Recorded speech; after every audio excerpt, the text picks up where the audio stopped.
Hello, everyone. Today, we're going to have a webinar that consists of two sections. The first part is probing the reservoir insights into production logging applications, and the second part is a domain in demand wellbore integrity. Since the two sections are kind of separate, we're gonna have a Q&A session for each part.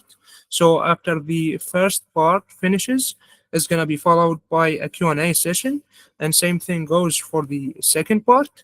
And this webinar is gonna be presented by Syed Aamir Aziz. Now, Syed Aamir Aziz has an experience in the oil and gas industry for over 20 years.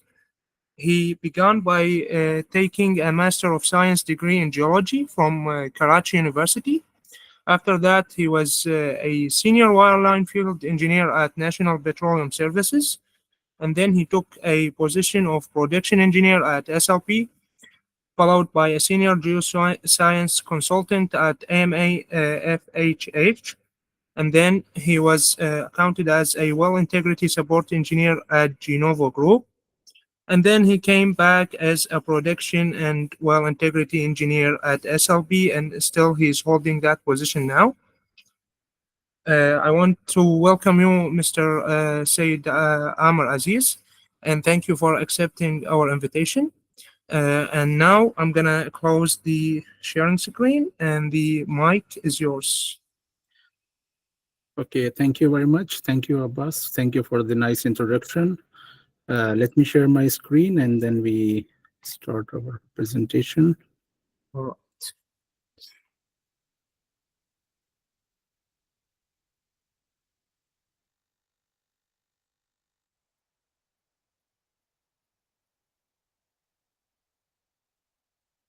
Yeah, so can you see my screen now? Yes, it's Okay. clear. Okay, Yes. okay, fine. Let me put on the presentation mode.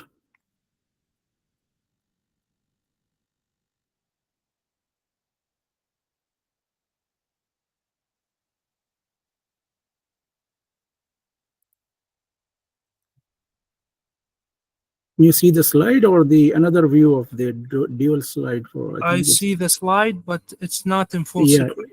Yes, let me swap.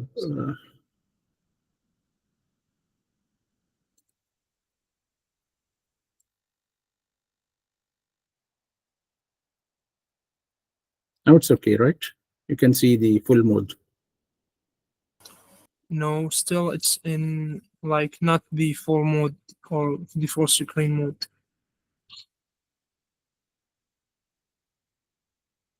And now is it same?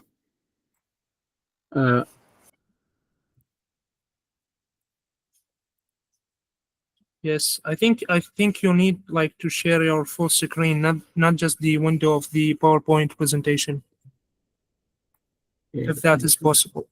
yeah, let me try again.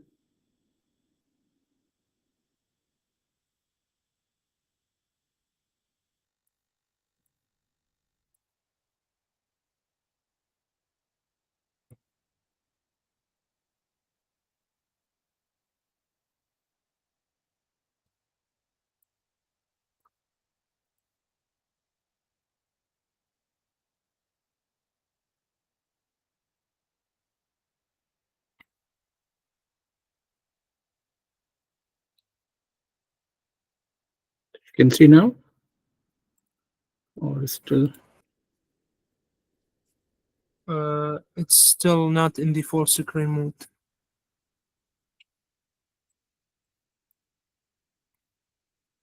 I think yes.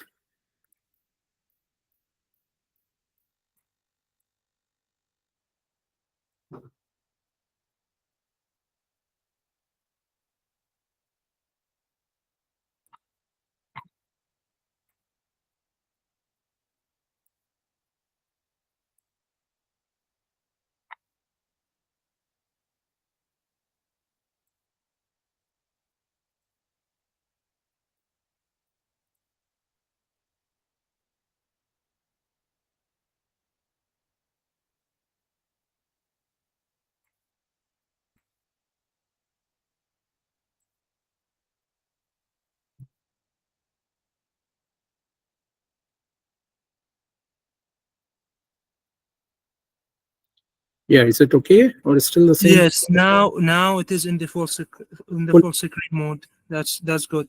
Okay, okay, fine, fine. Okay. So you see the first slide with the title, right? Exactly, exactly.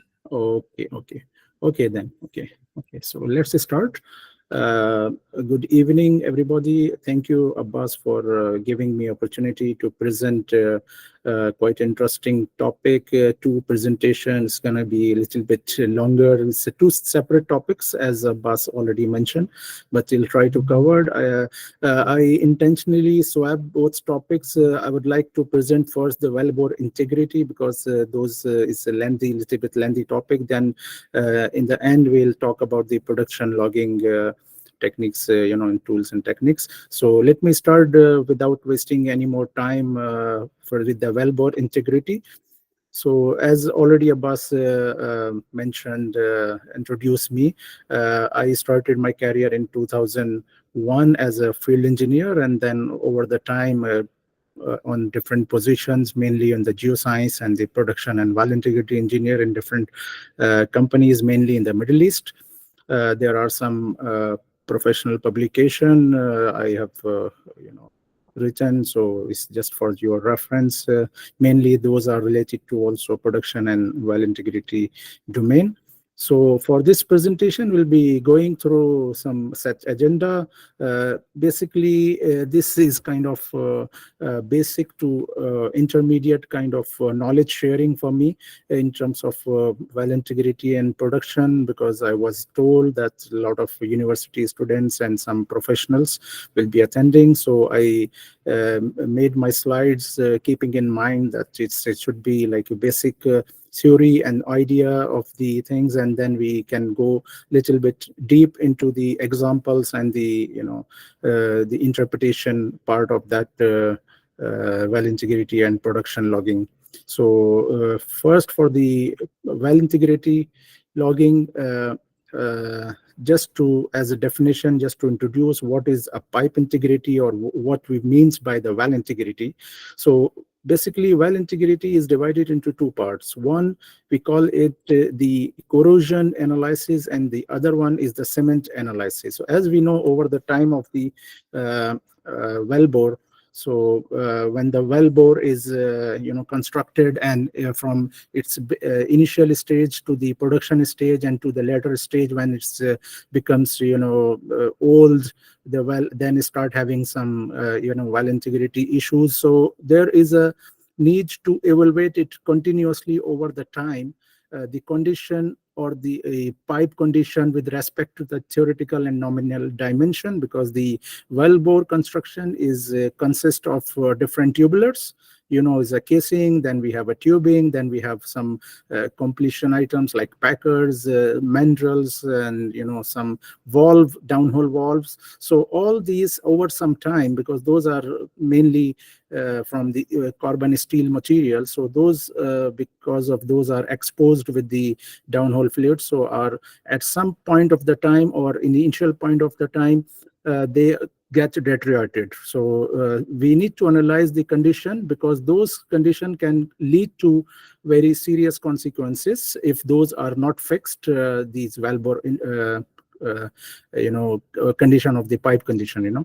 So the second part is a cement evaluation. When we say wellbore integrity, the second part is a cement evaluation, which is cement is placed usually between the casing and the annulus or the formation, to protect the casing from different fluids for the zonal isolation. So there is some objective of this placing this cement. So this is very critical operation, usually the cement operation, right? So the other part of the well integrity is to evaluate the condition of the cement behind the pipe, whether it be a new well, newly constructed well, when you have a cement job, and right after the cement job, you analyze the condition of the cement, or even in the older well, when it's the time passed, the cement condition deteriorates, and then it's getting some channeling and different problems in terms of cement quality. Then we do the also the cement evaluation, or it's a part of well integrity in the second section. So but here I'm mainly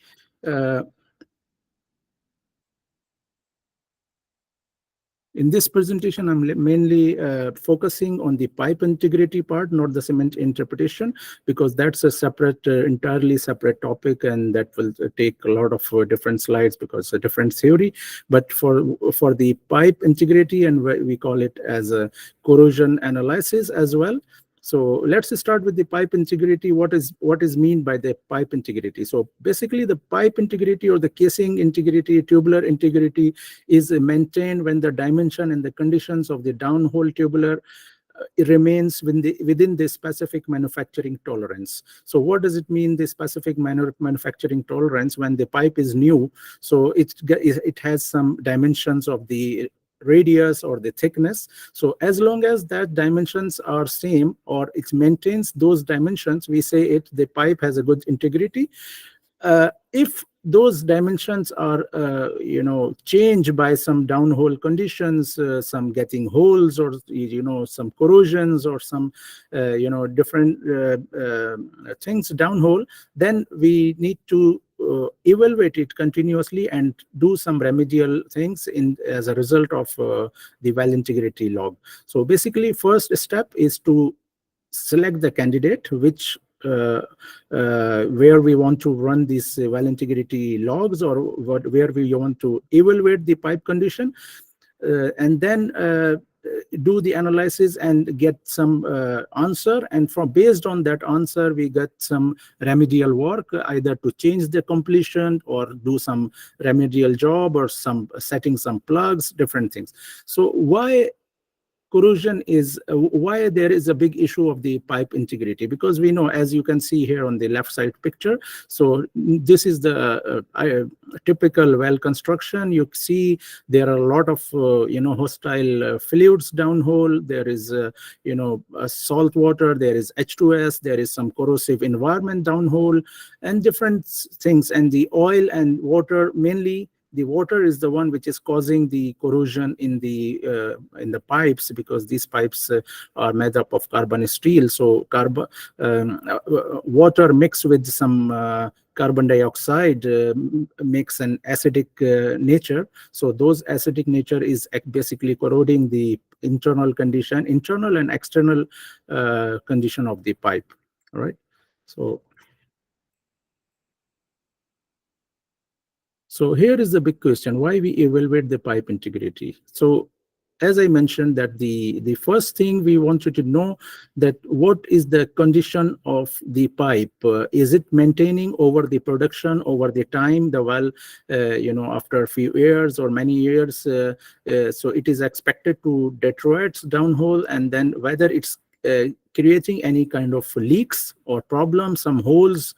So we need to take this action very regularly inside the wellbore and plan these pipe integrity jobs very regularly to see the condition of the pipe. So we have seen cases that the pipe condition remains good for the 5 year, and from the 6th year is suddenly exponentially damaging, or making the corrosion very high. Suddenly it happened because of the water influx or any corrosive environment downhole. It can happen suddenly, right? So it's a very critical part of the wellbore. When you start having leaks, then it's mean you losing your production, you are getting this annulus pressure and other problems, and those problems consequences can be sometimes very serious. You might have pressure blowout or something.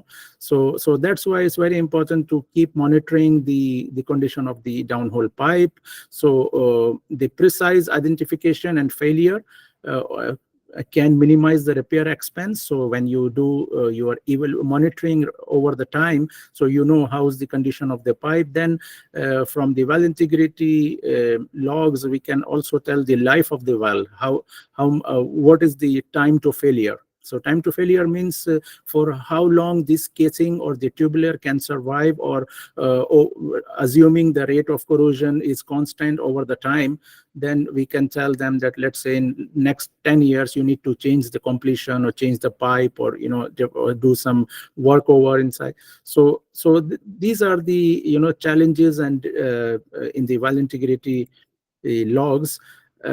What if we don't do regular monitoring, then what could be the consequences? We have, maybe you have heard a lot of incidents in the oil fields. The very famous was the Macondo in the Gulf of Mexico in 2010, where a lot of lives were lost. And so that specifically Macondo incident happened because of the bad cement quality. And when you don't put your cement correctly, and you made the pressure build up, and you can expect anything that could be very costly and very deadly. So these consequences sometimes can be very, very serious. Health and environment hazards, explosion, fire, pollution, loss of production, workover expense. Corrosion cost is estimated as being 3% of all the operations. So it's really, really like very expensive to if something happens. So the cost is very, very high in that case, because your whole completion, your pipe, or the you need to construct the well over and again. So it's really cost a lot, because the casing, the most expensive part in the well construction is the steel pipe, right? So because the price of the steel, international prices on the steels are very high, so those consist of like total 33% of all the operational cost. Now, from here on, I'm going to show you like we discussed about the consequences. So how the corrosion or the pipe integrity, wellbore integrity can affect the downhole tubular. Could be in many ways. So like you see is picture 5.5-inch tubing, catastrophic failure. So it's a rupture kind of thing because of some downhole stress. So you can see here, this is 958-inch casing when they pull out of the well and they take the picture. So if they do continuous monitoring downhole, they got to know that this casing condition is very nearly be developing a kind of leaks or cracks or something. So that's why it's very important to run these well integrity logs over the time, so to get the condition of the downhole tubulars. You can see it's badly corroded tubing. So the corrosion, the myth here, the corrosion can happen suddenly. So it's not something constant over the time. This cannot be predicted, right? So it can be like I said, we have seen many cases that the condition of pipe as good as new for the first 5 years of the well, but suddenly from the 6th year, the condition of pipe having like highly corroded, and it's deteriorated, and within a year or two, you start getting developing some leaks and the cracks and all this. So it's not predictable, first of all. That's why you need a continuous monitoring. Badly corroded tubing, poor workover timing. So when you leave the well over the production and you don't monitor it, so these can be the consequences when you pull out your whole pipe is so these are some of the consequences what could be for the pipe integrity.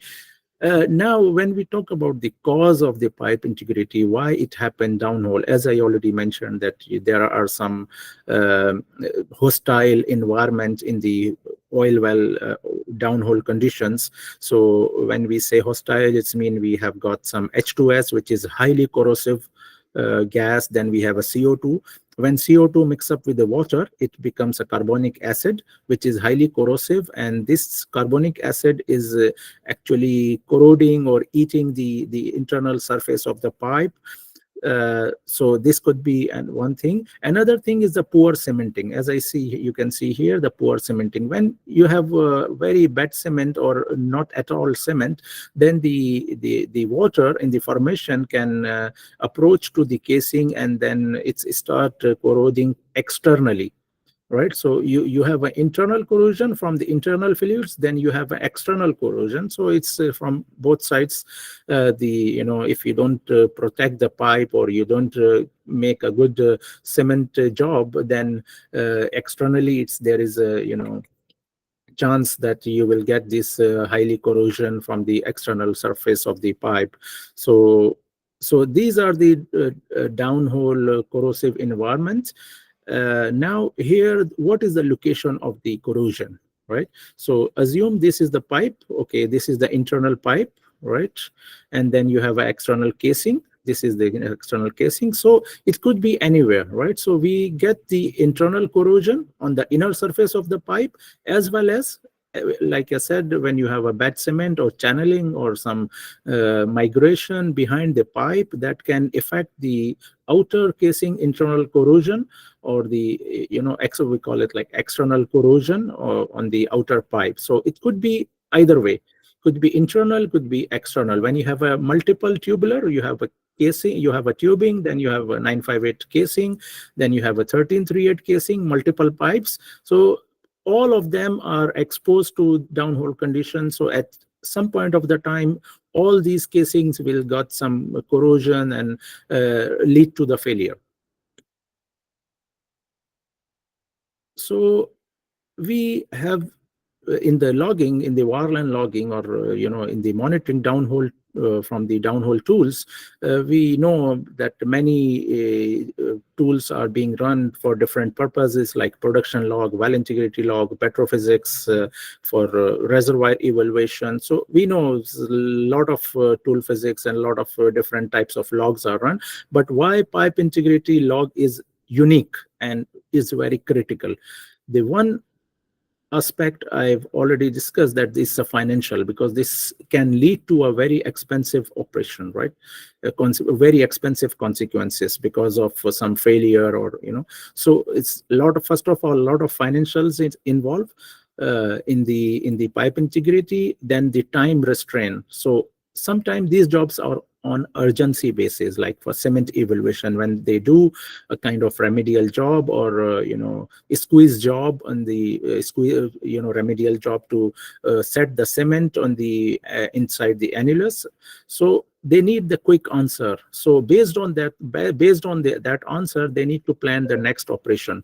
That's why there is a time restriction. When we log the well for the well integrity purpose, or pipe integrity, or cement evaluation, we have a very limited time for giving them the final interpretation answer, so that based on that they can decide. So let's say they run a log and they need to know that where is the leak. So once we give them that here is the leak point, then immediately they have to run another operation to either fix that leak, or do some remedial work, or pull out the tubing. So that's why in terms of time, it's very important.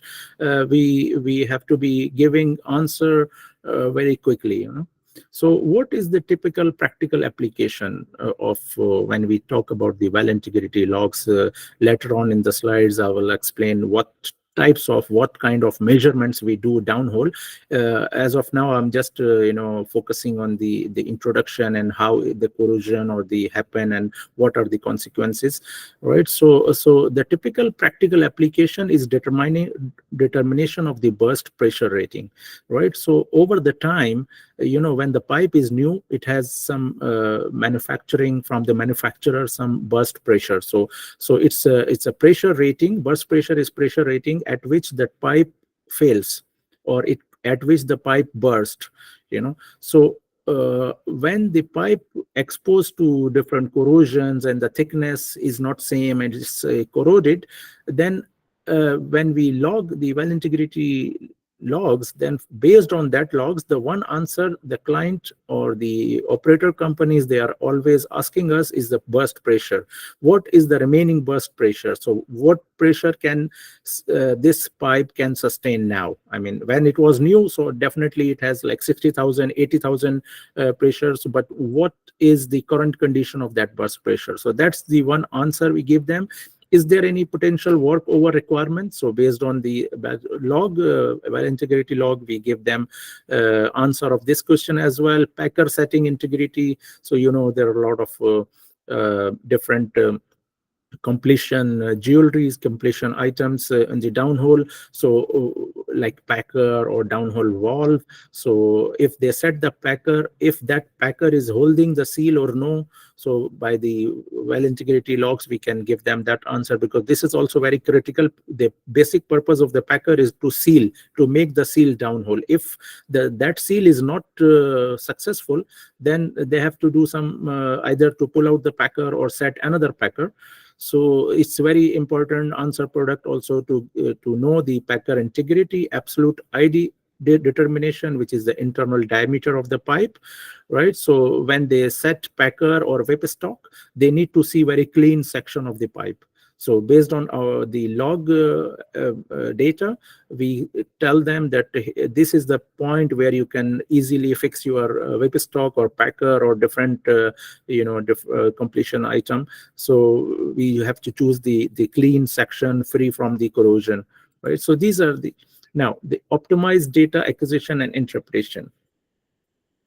So sometime what's happened that the one type of log is not enough for the answer the client is asked or client is expecting from us. So we do a kind of multiple runs or multiple kind of logging for the different tools, different physics. So we give them kind of integrated and detailed pre-job planning to what is the job object, to know first the specific job objective, why they are running this tool, what are their requirements. So based on that, we select the tool, what type of the tool they need for that kind of problem, whether they are interested on the internal condition only, whether they are interested on the external condition. So based on that, or cement or leak, so based on that, we suggest a different tools based on their requirements and the what is the objective of the job, right? So now from here on, we talk about the specifically about the tools itself, the downhole equipments, right? So there are different types of downhole equipments available in the markets. These are based on different physics, right? And based on what is the purpose of the job and what we are going to measure downhole. What are the measurements, right? So broadly speaking, we can divide the tools into 3 or 4 different categories. So first category is the mechanical tools. Mechanical means you have a multi-finger tools, so which can evaluate the geometry of the pipe, right? So it's by means of mechanically measuring the internal diameter of the pipe with the caliper, with the help of fingers or with the help of caliper. The second is the ultrasonic. Ultrasonic is basically based on, as its name implies, that it's an ultrasonic principle. So it uses a transducer and then receiver. Then it's based on the ultrasonic wave propagation, which transmits into the casing, and then it gives you the thickness analysis. So based on ultrasonic principle, we can get the condition of the pipe as well as the condition of the cement. So ultrasonic is used for the cement evaluation as well, but mechanical no. And the other pipe integrity tools are another physics is the electromagnetic thickness tool. So there are many companies in the market selling or marketing these kind of electromagnetic thickness tool. So as its name implies, it's work on the electromagnetic principle. So it has a receiver and the transmitter, and the receiver receives the electromagnetic waves which is reflected from the casing, and it computes the thickness of that pipe from the electromagnetic computation.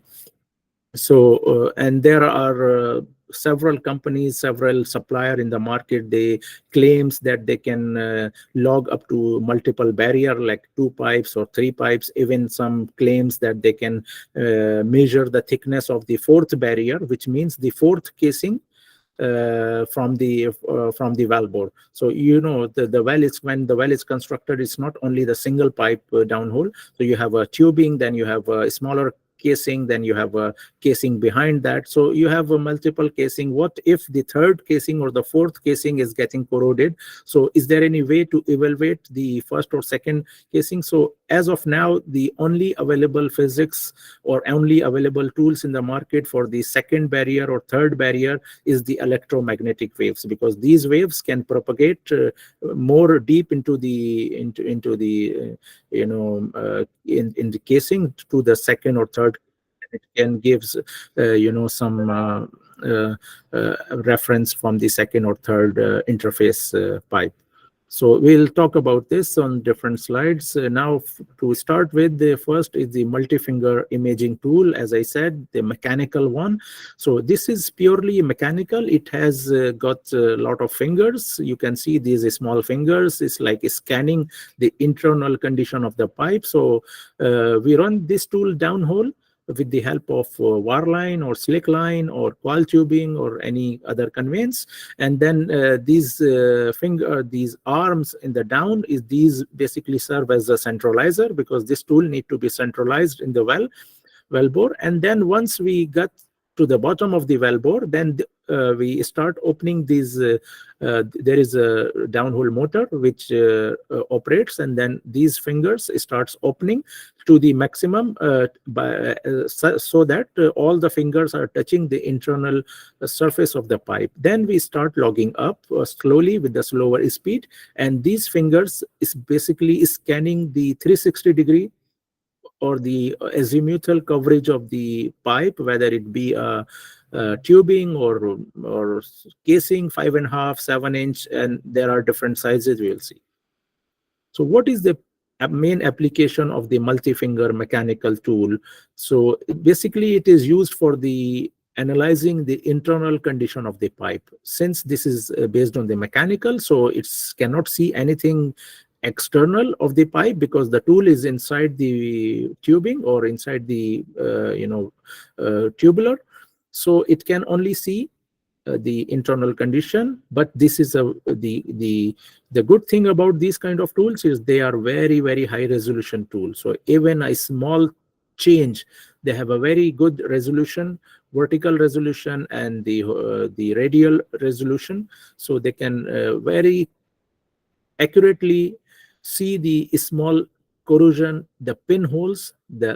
Imagine a hole in the tubing like a size of pin.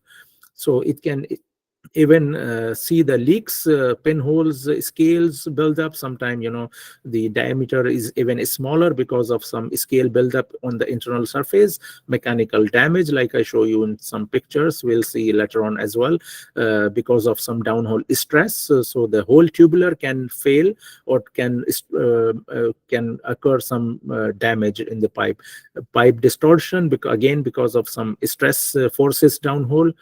So specific logging objective, what we want to achieve from the PMIT or the multi-finger imaging tool is the determination of the burst pressure. What is the time to failure? Like I speak earlier, that this is one of the answer client or the operator always looking for, that for how long this pipe can survive, for how long we can produce from this well having the same completion. So we give them time in terms of months or years, that that's the time where they need to, after that they need to change the completion. So time to failure, remaining cross-sectional area. So if it's generalized corrosion, then what is the internal diameter condition, packer, hardware setting integrity, so different of those jobs for the internal pipe. So here is the picture of the tool on the left and right side of this slide, and in the middle you see the specification, the technical specification. So basically these mechanical tools comes into different size depending on the tubular size. So when you have a up to 5.5 inch, so you got to go with the 24 finger tool. So the smaller tool or the slim tool has a 24 finger. Then we have got tools a little bit thicker for the bigger casing, up to let's say 7-inch, which has like 40 fingers. Then we have tools for 60 finger, even 80 fingers tool for the bigger pipe. Now the PMIT or the multi-finger imaging tool log format. So when we run this log and acquire data, so this is kind of log response we got usually from this multi-finger imaging tool. So in the middle, you see a lot of these colorful lines. So each line is representing a single finger. So you can see these are 40 lines. So this is basically a 40-finger tool, and each curve is representing the internal radius of that particular finger. So if there is a corrosion, like you see some of the fingers here, they are wiggling, they are not substrate, right? So we identified that one side of the pipe having some kind of issues with the corrosion, and the rightmost side is the image, colorful image. This image is produced basically from all these fingers, from all these 40 fingers. So the color is more red means bigger radius, and more green means the smaller radius. So based on that contrast, we create this image based on the 40 fingers image, 40 finger readings.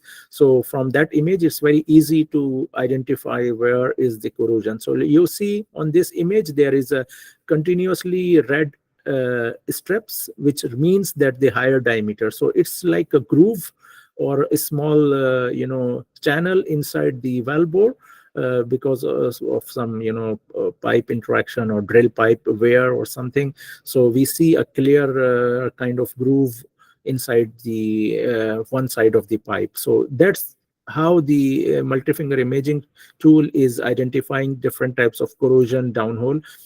Little bit about the log format. So when we log the well, we present it into different tracks, different readings, different answer product, and then finally we do some kind of processing and interpretation on this acquired data.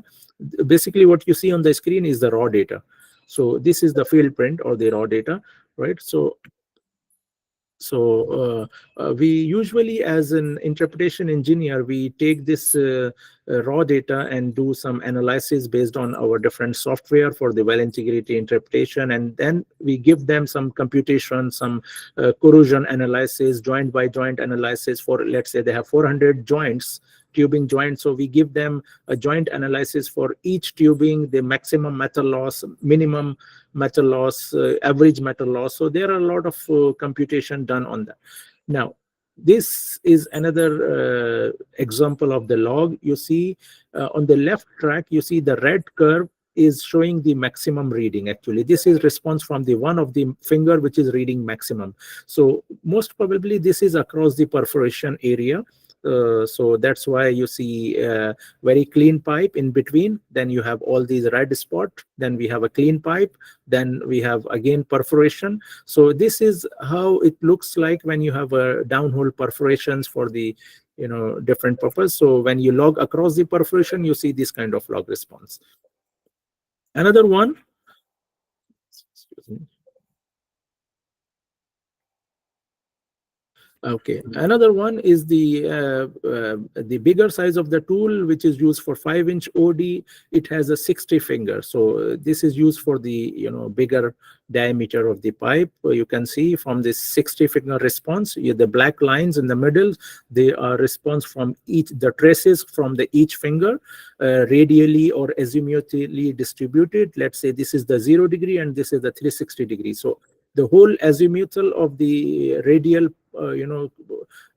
coverage of the pipe is across these fingers. So on the rightmost side is again the image from these 60 finger. What is the highlight here? That in the middle you see a lot of these red spots. So what is happening here? Basically, this is kind of damage, as I can see from the log. And then you see the maximum reading, which is the red curve, is seeing the higher value here. While the average, the black one, is usually when you have a good pipe condition, the average of the average diameter, which should be very close to the nominal diameter. What is the nominal diameter? Is the actual diameter of the pipe when it was new. So usually in the clean pipe, when there is no corrosion, all the fingers should read very near to the nominal, right? Because there is no change in the diameter since there is no corrosion. But when corrosion happens, then you start having this kind of response where the finger is reading more than the actual diameter or the actual radius, whether be it single finger, can be only single finger, or if the damage is big, maybe it's seen by 3 fingers, 4 fingers. If you have a totally parted pipe, so it probably will see by maximum fingers, with a lot of fingers will be penetrated into that we will see in the. But even when you have a smaller corrosion, even a single finger can go into that corrosion pit and can see corrosion from that. So that's the idea of this having a lot of fingers, so it can basically scanning the whole radius of the pipe, right? This is even bigger. This is 80 finger, right? Extended length, and this can log up to 20-inch pipe. So this is usually done for the surface casing and the bigger casings near to the surface. It has got the 80 finger individual finger, and this is the log example of one of the job we did. So you see this what you can see here. So you can see the 80 finger traces here, but on that side, on two sides, you see it's kind of all the fingers are going on the right hand side and showing a kind of pattern, right? So this pattern, basically, when we analyze it, it's and you can see also in the image, this pattern is translating to a red strips or a red mark on the image, which is seen also downwards. So this is basically kind of deformation in the pipe on the one side of the pipe, or either on the downside or upper side. So it's like elongated damage caused by either the drill pipe wear, because when they do a multiple drill pipe run, so the drill bit can basically damage the internal surface when it's going up and down. It can rub the surface and can create these kind of grooves. So it's a mechanical groove. I would say it's not because of the corrosion, but it's because of some tubular contacts. The pipe is deteriorated and it might fail very near into the future. Right. So typical scenario, when we have to run these kind of jobs is, let's say you have a case when you have a 7-inch pipe, 5-inch pipe tubing, 5-inch tubing, and 7-inch casing. Then if it's a water injector or oil producer, so for water injector, there are more chances of the corrosion downhole, because when you inject water, water is in nature is more corrosive. We know that water can make more corrosion. So usually we see a lot of internal corrosion in the water injectors, right? So and it can lead to a leak detected. So we run PLT, or the production logging tool, for the leak detection, required identification of damage affecting the tubing string. So there are different objective why we run different well integrity or production log based on the requirement. So that could be also require identification of depositional damage, right? Now, so this is another example. I'll go a little bit quicker. You can see continuous pitting through the 5-inch tubing. So this well has only pitting on the one side of the pipe. So sometime it happens when you have a deviated well, so water is always flowing on the bottom side of the well bore. Let's say you have a 30-degree, 40-degree deviated pipe, or inside the well deviation is 30 to 40 degree, then your bottom side will be more affected by the corrosion, since the water is the heavier phase, which is always flowing on the bottom side. So this is the case here. You see in the middle of the pipe, middle side of the pipe, you see a continuous line or the corrosion happening on the one side of the pipe, which is the downer side. This is another example of the log. You see a lot of pitting. All the fingers, they are seeing wiggling here. This is like a continuous pitting, and then you have a leak here. So how we identify the leak in the mechanical or PMIT? So when one finger is penetrated into in the pit, and it goes beyond the external diameter of the pipe. So it's mean there is a hole, right? So when the finger is penetrating and it's exceeding the thickness, the total thickness, or the external OD of the pipe, then we identify that as a full leak. But sometime when we see an 80% penetration, when a single finger is penetrated inside the pit hole and the penetration is almost 80% of the pipe thickness, then we still make it like a possible hole, because sometimes the fingers cannot penetrate fully because of these design or the mechanical geometry of the pipe. So even if the penetration is more than 70 to 80%, we mark it as a possible hole. Some other examples, you would see we can, from these finger traces, we can do a kind of 3D evaluation as well. On the left-hand side, you see very, good 3D evaluation. Low side corroded channel, like I said earlier as well, which is the same, condition here. You see these pipes are getting corroded from the bottom side only, while the other sides, they looks fine. Only is like a channeling on the bottom side. This is a very typical case when the well start having the water cut, and the water is saline and corrosive, and that water is flowing on the bottom side of the tubing, and continuous flowing can make this kind of severe corrosion or leaks or damage to the pipe. So why is not on the top side? Because top sides is safe from the water. Mainly oil or gas is flowing on the top side of the wellbore. This is catastrophic tubing failure. So this is a rupture, how it looks like in the finger response. So you can see the log response is seeing like that, right? And actually, when we pull out the tubing, it's kind of elongated or elliptical damage in the pipe, or one side is open because of the stress downhole. This is the 3D view, right, of that damage. We can produce kind of 3D visualization from these finger traces using software, and then we can present it that what is the pipe condition looks in the 3D.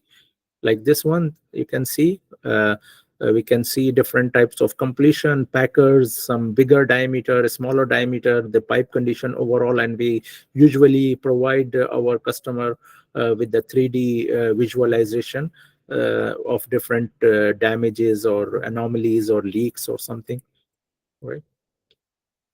Another aspect of this corrosion monitoring is the time-lapse processing. As I said, so when the well is new, usually the operator, they decide to log the well as a baseline for the well integrity purpose. When they know the well condition is good, it's a new well, new tubing, then they do a run for internal radius or the thickness measurement as a baseline. Then let's say after 5 years, they again want to evaluate the condition of the pipe after 3 year or 5 year. Then they run a PMIT or imaging tool or thickness tool for the well integrity, right? And let's say after 2 years, they do the job or the well integrity job in a single well. So we can create then a kind of time-lapse plot that how is the progression of the corrosion over the time, right? So we can present like in terms of graph, where you can see on the x-axis scale is the depth. On the y-axis, you see the wall penetration or the corrosion, or let's say the metal loss. So over the time, you can see is this log was done on 1993 and 95, 99. So at a different point of the time, you see the red curve is basically done on 99. So the pipe condition was good in 1993 and 1995. After 2 years, it's still very good, right? It's matched with the nominal. Then when they did after 4 years, so it's developing some even leaks. You see the maximum penetration at some point of this log or some depth is reaching to the 100% penetration, which means it's developed a leaks or the holes inside the pipe. And overall, we can see the red is showing almost generally 40 to 50% penetration, which suggests that this after 1995, this well is gone into the either water influx or downhole condition change. That's why that accelerate the corrosion downhole. So this is the as we speak that there are different physics for the pipe integrity. One we're talking about now is the caliper or the mechanical measurement. So this has some limitation. Every tool actually, every measurement downhole has some limitation, right? So what is the limitation for the caliper? As I already speak, that this tool, kind of tool, can scan very good internal condition of the pipe, but it cannot see anything, the external defects, because it's only inside the pipe and only analyzes the internal condition. Assume when we give them the thickness from this tool, we have to assume that the outer wall is within the original manufacturing. So it's an assumption, because we cannot measure anything on the outer wall. So we assume that the outer wall is the OD of the pipe is uniform, and then we compute the metal loss based on the internal diameter. So what happened normally, what we expect and what is in the real world. So on the left side, you see a cross section of the pipe. You have internal diameter, the internal circle, and the outer circle is the OD of the pipe, or the outer diameter of the pipe. Ideally, that should be very uniform. This is the thickness of the pipe from ID to OD. OD minus ID is the total thickness of the pipe. So what we see on the left side cross section, that the thickness is uniform all over the all the angles, right? Radially is uniform, but in actual cases, this is not always we see uniform thickness, but actually when they manufacture the pipe, some places you have a thicker gauge, and the other side, on the opposite side, you have a thinner pipe. So usually these things happen. So what if you run multi-finger imaging tool? It sees a very good condition of the internal radius of the pipe, but it cannot see the thickness, which is very important here, because the pipe is thin from one side and thick from the other side. When you run the imaging tool, the mechanical tool, it will give you that everything is fine and the the internal condition is good, but actually what we need here is to measure the thickness, the absolute thickness of the pipe, right? So to measure the thickness, mechanical caliper cannot help. We need a different physics for the thickness measurement. And you see the varying joint condition. Within a joint, you see a different, sometimes the joint is thin from one side, sometimes is thicker from the other side. So here, the most important thing is to know the wall thickness, right? So wall thickness, why it is important to measure the wall thickness instead of internal diameter or internal radius. In most scenarios, wall thickness is the most preferred parameter for evaluating the pipe integrity, right? So when you know the pipe thickness, so you know everything actually, basically. You know the radius and the thickness of the pipe. From the thickness, you can know also the external corrosion. So for that purpose, the mechanical caliper will not help to analyze the thickness of the pipe or the outer corrosion. We use ultrasonic platforms. So this is a series of tools, and a lot of service companies, major service companies like Schlumberger, Halliburton, Baker, all they have similar kind of tools, tool physics, different sensors, but based on the ultrasonic principle. And so in Schlumberger, we call it a different type of tool, UBI, ultrasonic borehole imager. This is for the corrosion analysis. Then when we have ultrasonic imaging tool, USIT. This comes also in different sizes. Corrosion UCI, isolation scanner. So basically, the ultrasonic platform has a different sizes of the tool and different design of the tool based on the objective. So normally all these ultrasonic tools, they use there are divided into, let's say, three parts. The top parts basically is the electronics, then we have a sound section, then in the bottom we have a rotating sub. So that sub basically is emitting the ultrasonic waves, and those waves are emitted to the mud and then into the casing and then into the cement, and then it's reflect back from all these barrier, from the casing barrier, from the cement barrier or the formation barrier, and then after the reflection, those waves are analyzed, and then we can tell the condition of the pipe or the condition of cement in the annulus from the ultrasonic principle. So as I said, these comes into different sizes as well. So this is the biggest ultrasonic sub, can be up to the 20-inch pipe. right? So for the smaller pipe, we use a different transducer or different type of sub for the smaller pipes. So here in this slide, a little bit about the physics of the tool, how the acoustic measurement is done. Basically, you can see here on this picture, you have a transducer which emits the ultrasonic waves, and these waves travel into the mud to the casing barrier. So here you have a casing, and then behind the casing you have a cement, and between the casing and the transducer you have a mud, right, or the brine or any fluid downhole, because these tools can only work inside the fluid. They cannot work inside if you have a gas or some air inside the valve bore. So the valve bore has to be filled with the mud or the brine, right? So basically this transducer is emitting the ultrasonic waves. Those waves strikes with the first interface of the casing, and some of the energy penetrates into the casing and some of the energy is reflected back, right? And the energy of the ultrasonic wave which goes inside the casing, it resonate the casing with the different frequency based on the thickness, and some of the energy is go out into the cement on the third interface, which is the cement behind the casing. And similarly, some energy is reflected back. So some energy is lost in the cement, but some part of the energy wave is reflected back, and that reflected back energy is recorded by the transducer itself, and then it has a full waveform of the ultrasonic waves, and from that waveform we compute the thickness of the pipe and the condition of the cement. So again is a similar slide.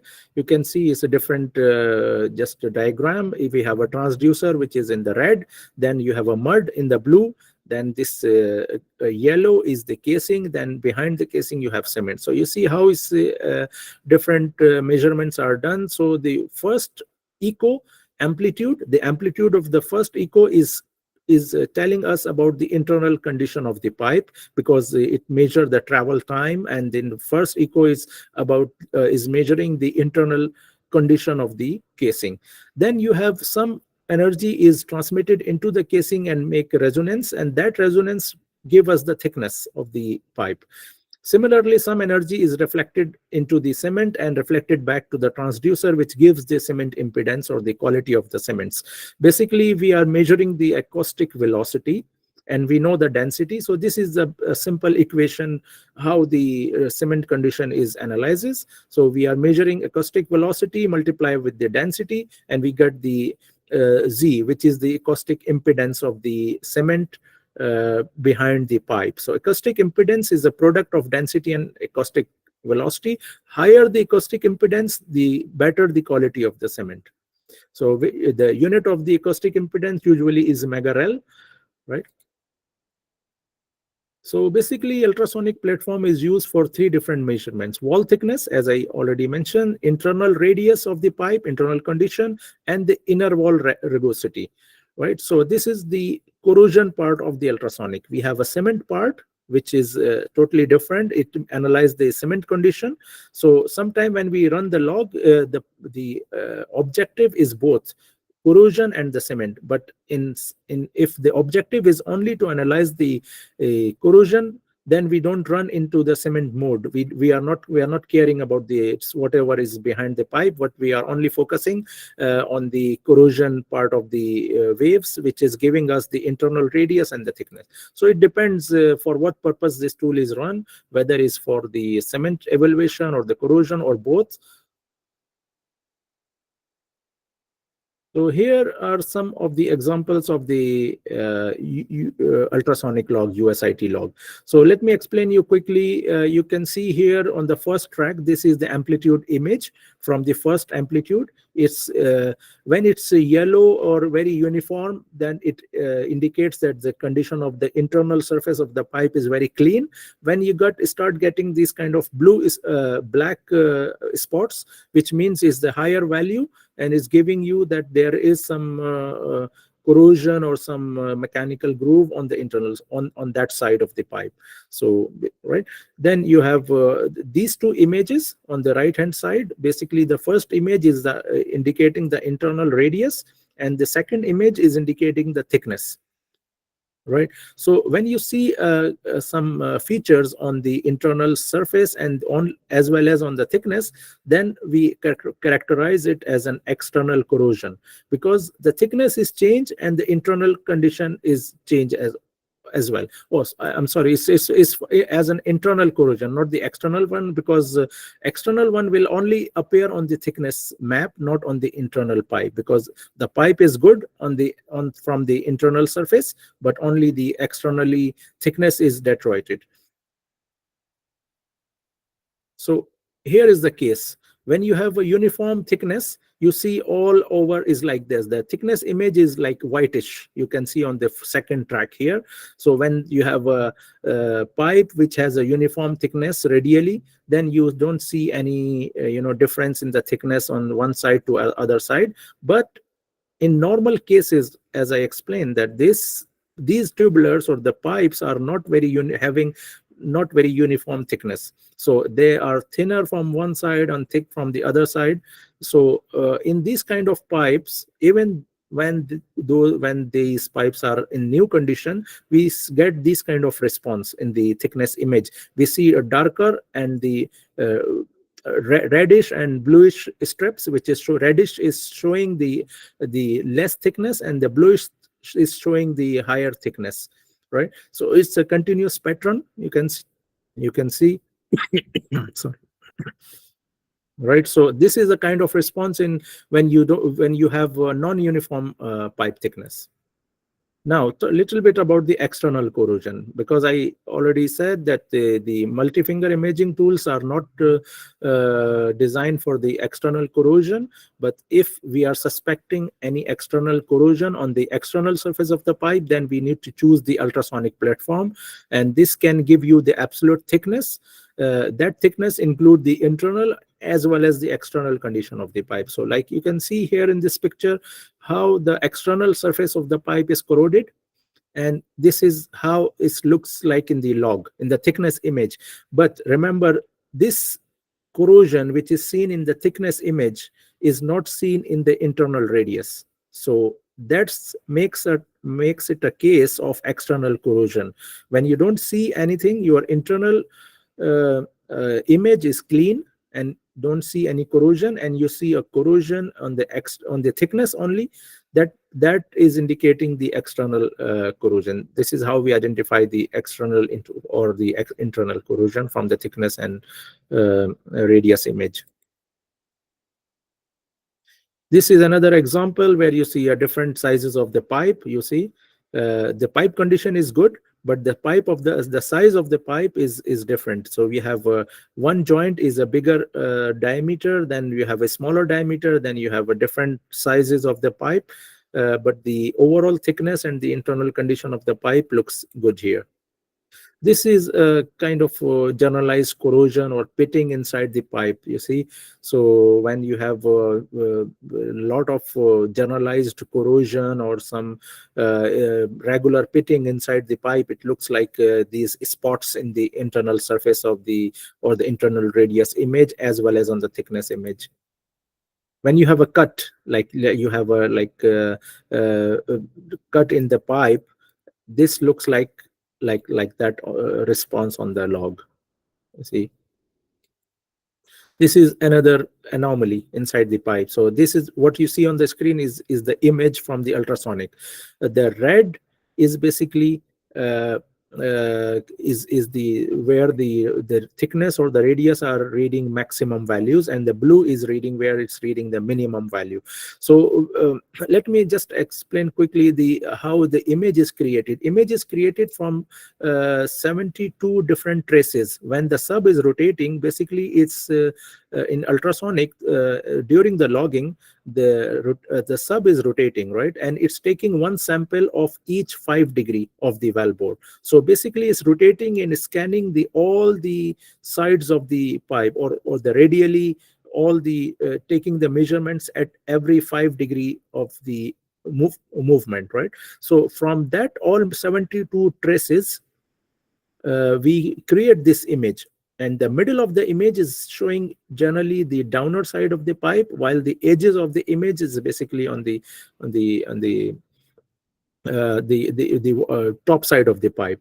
So here we see some kind of anomaly where we see a red spots in the thickness image, and when we model it in the software, it looks like this kind of damage in the pipe. So right, so this is how it looks like into the thickness image. Another one, this is another kind of corrosion damage.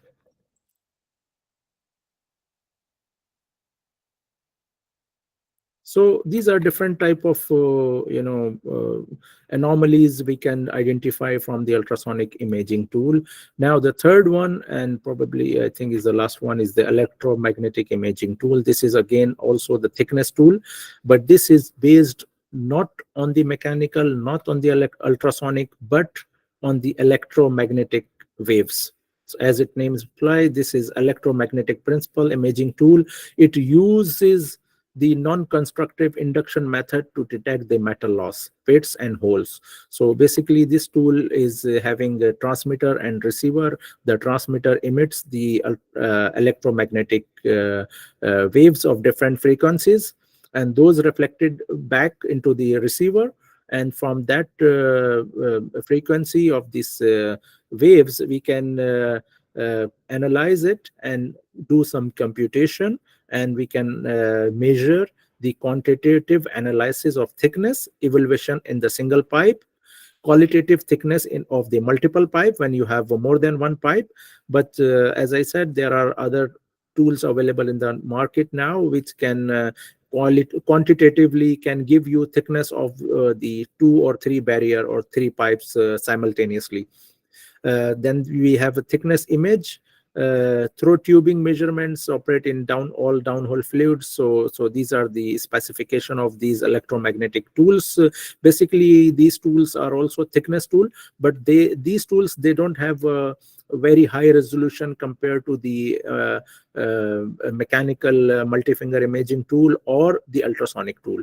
But it gives you, because this electromagnetic waves can penetrate into the multiple barrier. So the one of the biggest advantage of these kind of measurements that you can see multiple pipes, thickness, the outer pipe thickness, or the pipe which is on the 3rd or 4th barrier. So typical design of these kind of tools, electromagnetic, it has a high frequency section and it has a low frequency section. High frequency is for the internal condition of the pipe. Low frequency, because the frequency, when the frequency is low, it penetrates deeper into the wellbore in terms of horizontal depth of investigation. So this low frequency mandrel is used for the thickness, average thickness of the pipe, but it has no azimuthal coverage, but it gives you the total metal or the total average thickness of the pipe. And this kind of measurements is basically based on the remote field. We call it remote field eddy current and the skin effect. So when you have an air, so these are electromagnetic, the amplitude of the electromagnetic waves pass through the air. So it doesn't change into in the amplitude or the phase. But when we put metal in between, so when the electromagnetic pass through the metal, it change into the, first of all, the amplitude of those waves change. Secondly, the phase or the angle of the wave is change as well. So from those measurements, right, so the phase change is basically the angular change of the electromagnetic wave when it passed through the metal. So this is a simple equation where we have these parameters, and T is the thickness which we measure from the change in the delta. Sigma is basically is the phase change, and the thickness, this T is the thickness of the pipe. So from this equation we can measure the thickness of the pipe, assuming the other parameters are constant. And this is the typical response of the electromagnetic thickness log. On the x-axis, this is the depth from 0 to 5,000 feet. So basically this is on the horizontal scale, and the vertical scale is the thickness of the pipe. So in this particular log example, you can see there are two different sizes of the pipe. We have inner pipe up to this depth, 2500 or 2700 up to this depth, and then above 2700 we have two pipes. So that's why there are two thicknesses. You see a blue curve and the lighter green curve, of which is representing the thickness of the outer pipe, while the thickness of the inner pipe is represented by this purple curve. And what are these spikes? You may be, confused about these spikes. Basically, these spikes, because this is a very compressed scale log, these spikes are representing the casing collar or the tubing collar. So when the tool passes through the collar, it gives you kind of higher thickness, right? So these spikes is basically representing the collar, but when you expand the scale, you can see the overall thickness of the pipe over the time. The another thing is, we sometimes what we do when one type of measurement is not enough, we do a combining or the integration of the different measurements. So sometimes we run the tools, well integrity tools, in combination. So what does it mean? So we want to do a very detailed analysis of the internal condition of the pipe. For that, we need the mechanical caliper, multi-figure imaging tool, as well as we want to know the thickness of the outer pipe or the overall thickness of the. So sometimes it happens that as per the requirement, we combine the different tools, mechanical, ultrasonic, and even the electromagnetic, which gives you different measurements and more measurements. And from that, we can make a combined or integrated plot to give, very robust answer, detailed answer of the internal and external condition of the pipe. So that is, I'll go quickly with the CPET tool. This is another type, but this is used for the monitoring purpose only. It doesn't measure the corrosion, but it's measure the current downhole.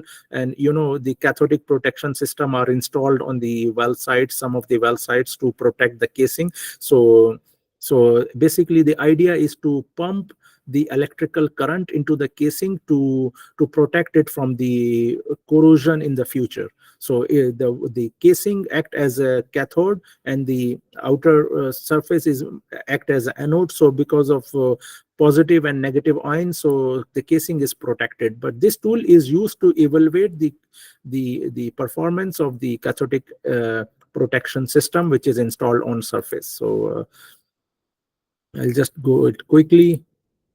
Yeah, and that's it. I'm sorry, I'm just a little bit of more time taken in this presentation. If you have question, we can go through quickly on this question and then jump to the second part of the presentation. Okay, so I do have like three questions. The first one is, what are the best practices for maintaining wellbore integrity during the production phase? I think we answered some of that. Yes. So yeah, actually it's depend on many strategies. So from the client perspective, they have to make some kind of corrosion monitoring strategies based on their fields. So some fields are producing, let's say, high water cut. So for the strategy for that field should be different. Some fields are producing more H2S, let's say. So it depends on the condition of the field, what is the production, how many wells, what are the construction of the pipes or the well construction, what type of tubing is used. So considering all these facts first, then you have to make kind of strategies that the corrosion monitoring strategies. So then you decide that what is the most affected part of the wellbore. Like I know some cases in Saudi Aramco, they have developed near surface corrosion in the third barrier pipe, right? So it was a very huge field, and they start getting these kind of issues on the second or third barrier. Then we suggested them a strategy to run regularly the electromagnetic platform of the tools with the bigger diameter, so that we can see the third barrier, the thickness from the second or third barrier pipe.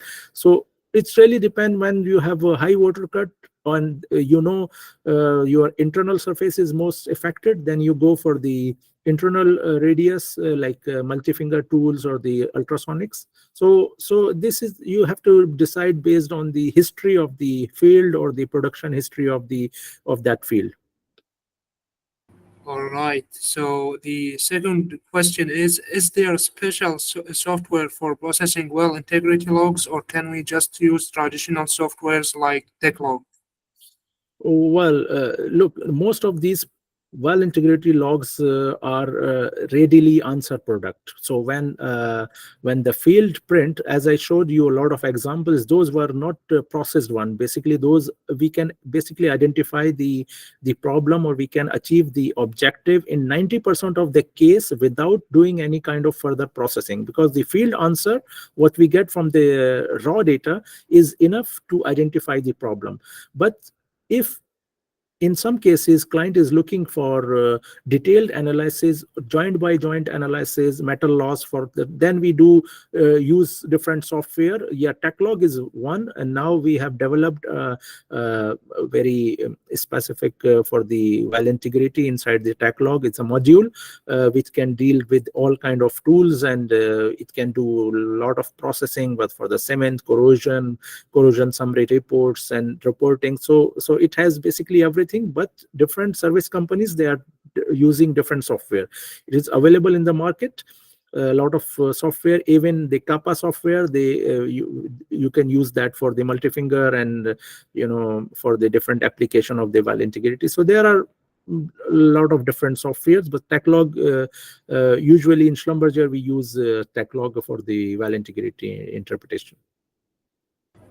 All right, then the last question is what is the physics, theory, or method used to transform sensor data from a multi-finger caliber into a 3D visualization?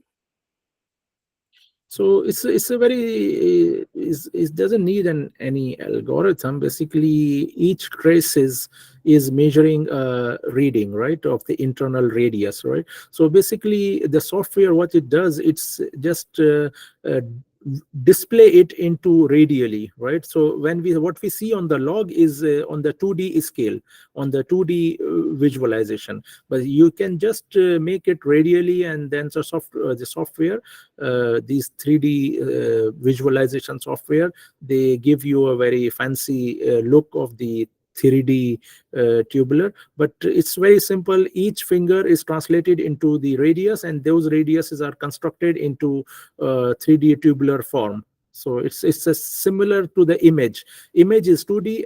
You just change it into the 3D dimensions. So to look like a pipe. Images looks like a flat image, right? But in the image also, you can see the middle part of the image is the bottom side of the pipe, and the peripheral of the image is the top side of the pipe. So when you just put the image on the paper and then roll the paper to make it pipe, like a cylinder, so you make a 3D kind of thing. So it's a similar thing what the software does for the 3D visualization. All right, sir. The last question is from me, actually. How can we ensure the integrity of backer seating? Well, for the integrity of Packer, definitely nobody would run the PMIT or the multi-finger imaging tool, because Packer is set outside. For the Packer integrity, the most common method we use is the leak detection, which is used a passive noise tool. So basically that tool is run across the packer which is suspected to be leak, or the leak points, and then start to flow the well or release the pressure from the annulus, so that there is some fluid movement across the packer if it is leak. When the packer is leak, then you always see a noise across the packer, because the packer is not holding the fluid. So the fluid is passing through the packer, and it creates the noise, and that noise is detected by the tool. So we know that the packer is not holding, or the integrity is not 100% for that packer. But if you don't see noise, then the packer is holding the seal. So noise is one option, Another one is maybe you can go with the ultrasonic for the thickness measurements, so it can give you also thick. But if you have really some flow outside, there are some production logging tools for the flow measurement of the water flow log, or based on the neutron theories. So yeah, so but it's a for leak detection. Normally we use the noise logging. Great. I think that's it for this part. And if you can, let's continue with the second part. Yes, I think. Can you just inform me how much time we left now? So it's okay. You can take your time. Okay. There's almost like 40 minutes until the end, but it's okay. We can extend it if there are like. Okay, okay, fine. No, it won't take much basically. Let me go. So yes, no, so can you see now the introductory slide for the production logging? Yes, sir. Yes, sir. Okay, okay, fine. Okay, so this is the second part.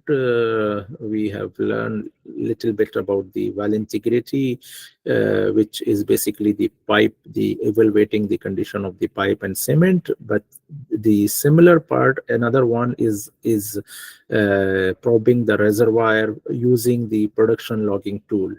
So we go through these slides. We'll talk about what is the basic concept of the production logging, but then we talk about the different application of the production logging workflows, interpretations, vertical wells, multi-phase flow profiling, and what is the difference in the horizontal well, and what are the tool selections, what type of tools we use for the horizontal wells. So basically, just for give you a background of the production logging, I know many of you already knows that what is basically the production logging and why we do these kind of measurements downhole. When the well is drilled and completed with the different tubulars, cemented and put on the production, and what we call it, like when the well is commissioned, to let it put on the production, then the first thing is to do a baseline production logging to monitor the downhole fluids. One way of monitoring the well production is usually done at the surface, but the setback for the surface production test, we know from surface measurements, because all these downhole production fluids are coming to the surface, and where we can very easily measure them at surface. Then what is the need of going into the downhole and measure the same thing, or the production log in downhole condition, while we can measure the surface flow rates from different measurements, so we can know how much water is being produced at surface, how much oil is being produced, and how much gas is produced at surface. So usually we do the surface test. Yes, we know the answer from the surface test that what the well is producing, but what we don't know is where this fluid is coming from, what is the condition of different pipes. So basically, the production logging is the measurement of the fluid parameter on zone by zone basis to yield the information about the type of the fluid movement within and near the wellbore. So why we use this? We use for the individual well efficiency, right? So how the well is performing over the life of its production.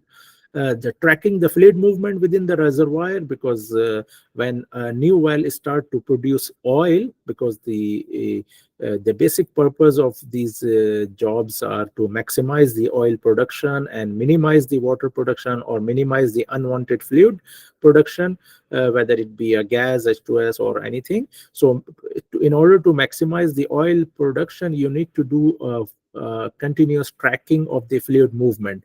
So when I say fluid movement, I talk about the reservoir as a whole, what is happening in the dynamic condition of the reservoir. So where we have, when you drill a well, the reservoir is in the initial condition, right? So when you start producing over the time, the reservoir parameters or the GOR or different reservoir parameters are changing over the time. So that might reflect on the well production, some water influx, gas influx from the well reservoir. So that's why it's very important to measure or track the fluid movement and monitor the pressure changes within the reservoir, because the pressure is the key parameter which is driving the reservoir forces or the reservoir fluid, right?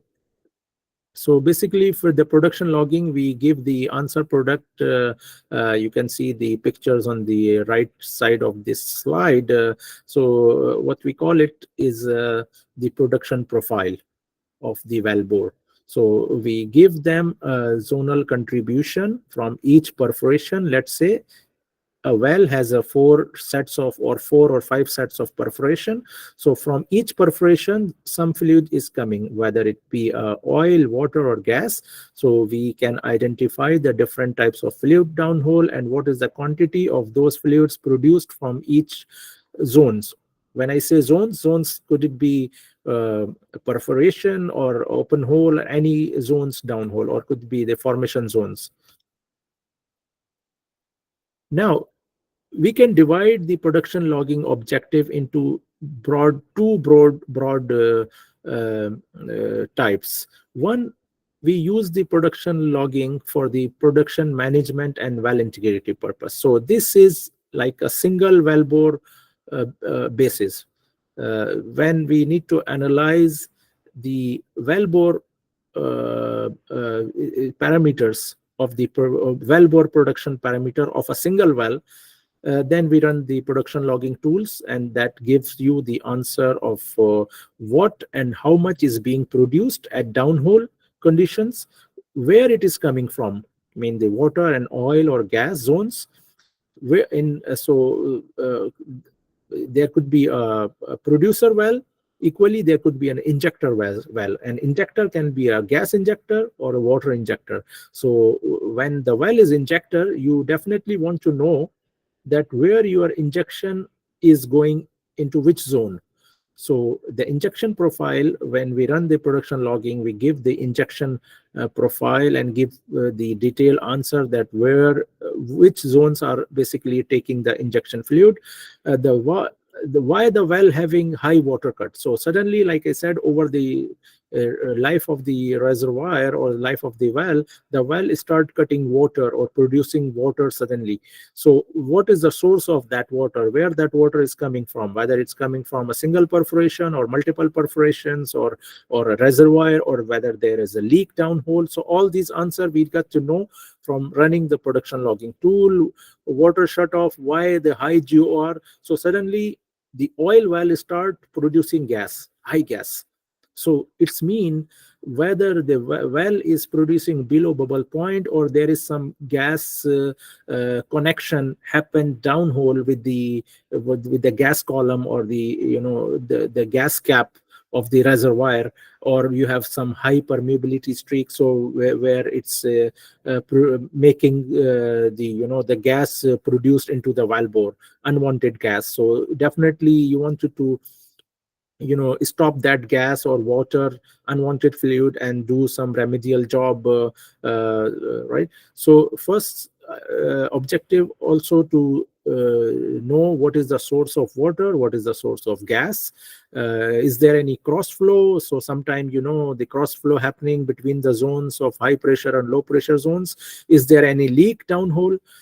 Another application which is in now, like since last few years, or let's say last many years, one of the new application is to evaluate the completion design, effectiveness of the completion. Now since let's say last 10 years or 20 years, you see a smart completion, horizontal wells.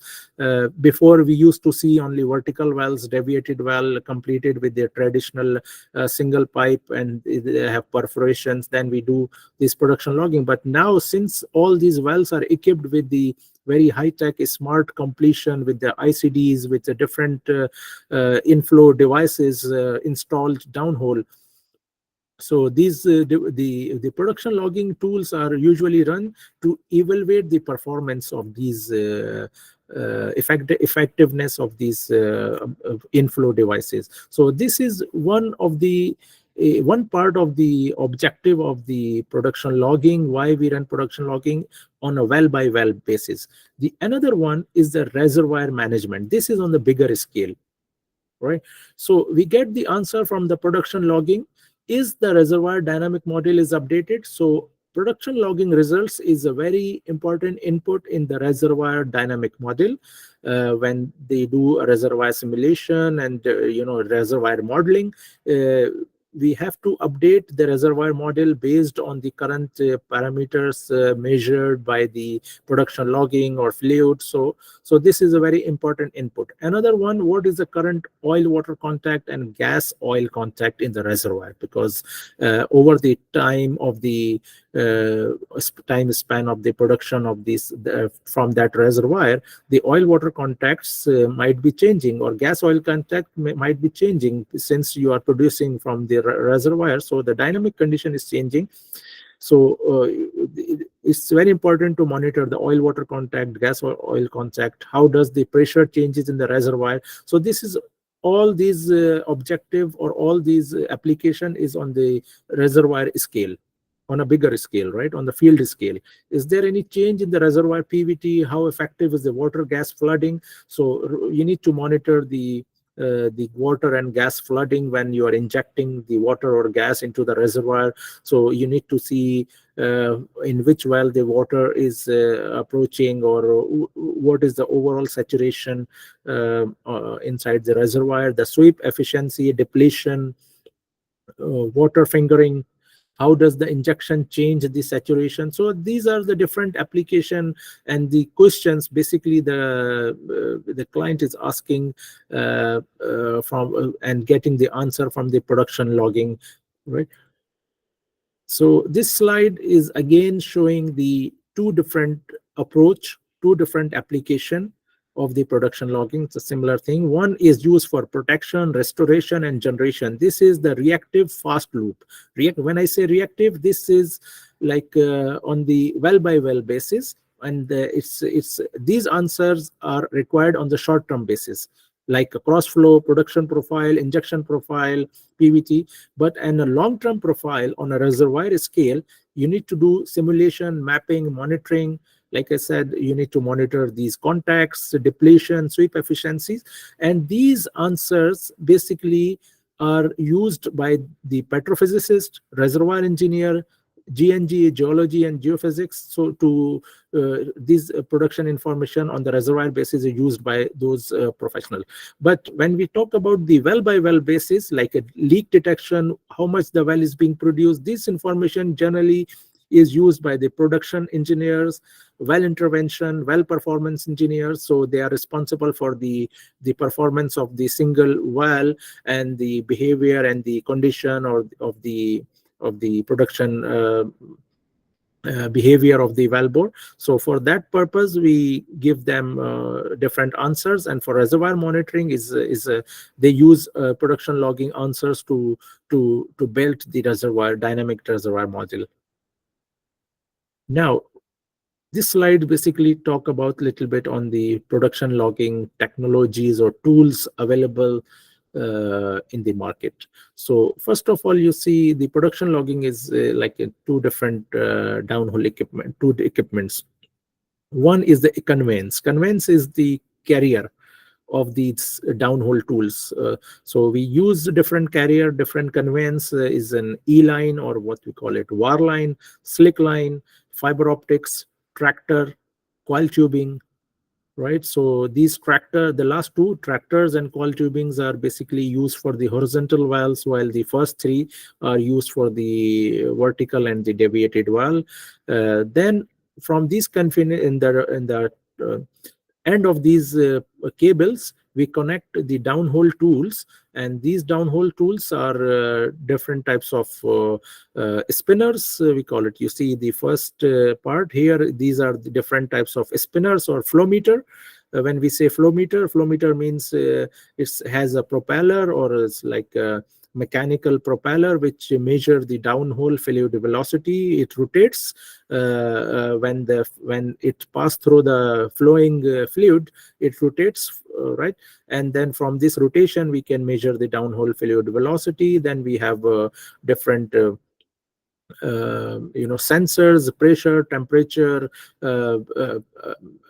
hold up sensors, or density, fluid density sensors. So, and on the rightmost side you see two pictures there. These are from the this is used for in the typical vertical valve. We use a single spinner. Then we use different other sensors like hold up sensors, inline spinners, and then pressure, temperature, gamma ray, CCL, all these for the horizontal. But for the horizontal valve, it's a totally different scenario. We use a multi-probe array tool, which has a multiple spinner and multiple sensors.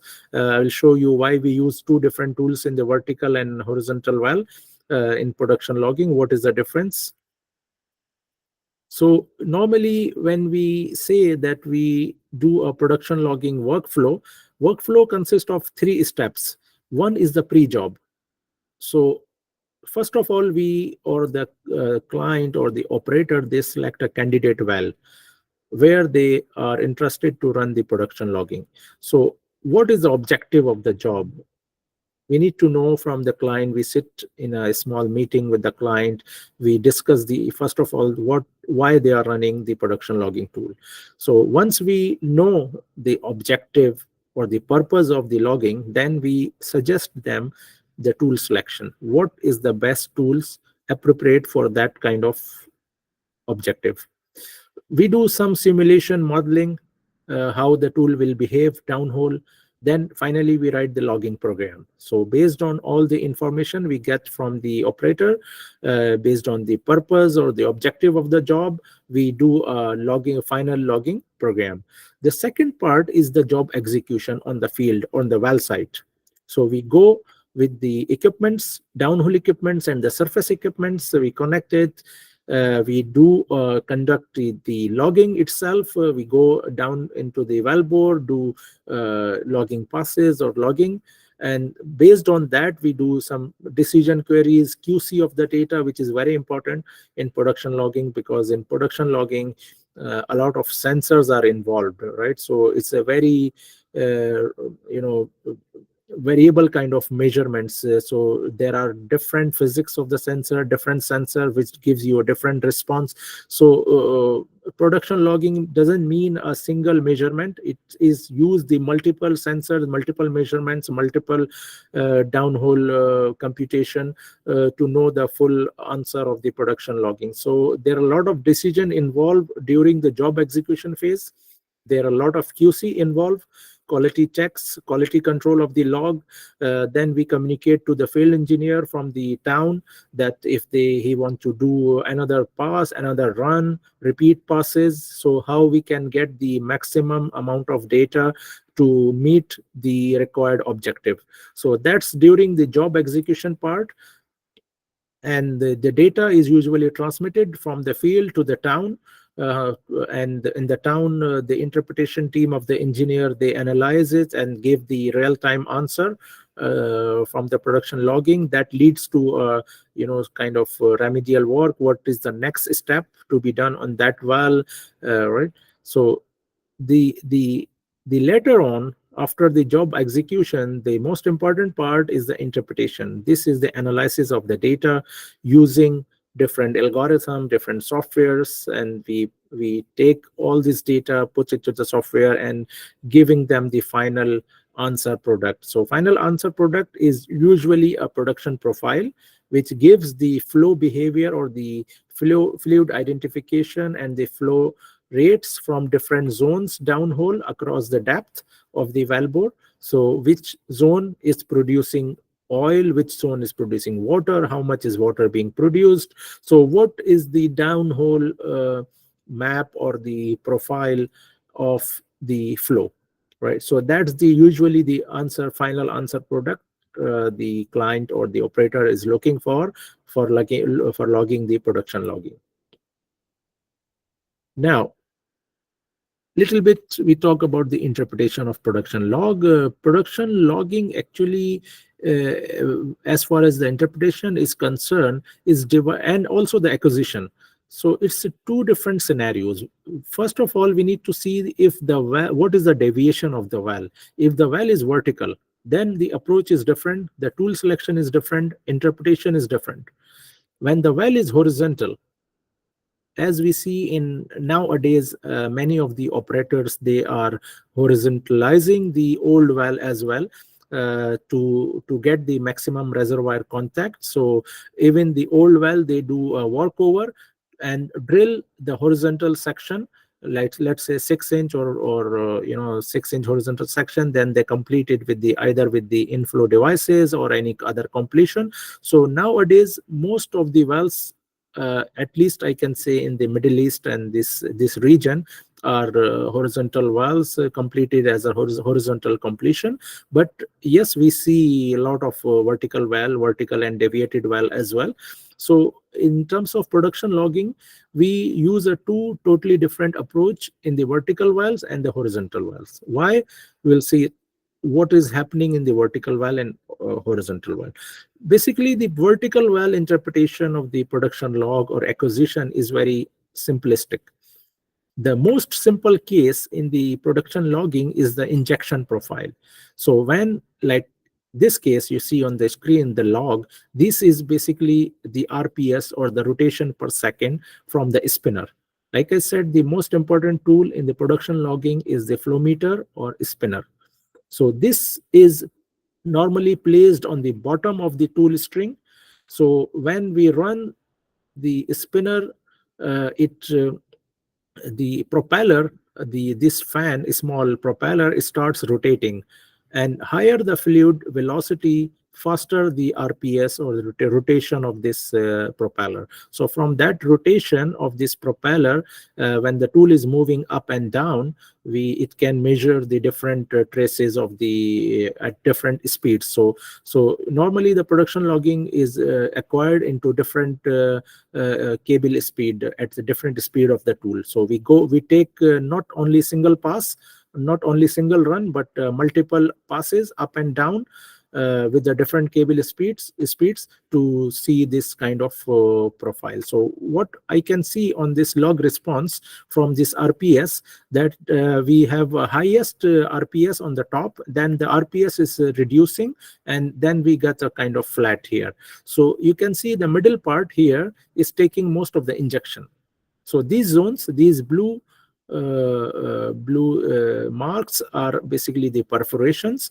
So basically the injection fluid is going into the first perforation, then second, and then it's going some fluid on the last perforation as well, but the major fluid is taken by the middle perforation. So this is the most simplistic case in terms of production logging when it is an injector well.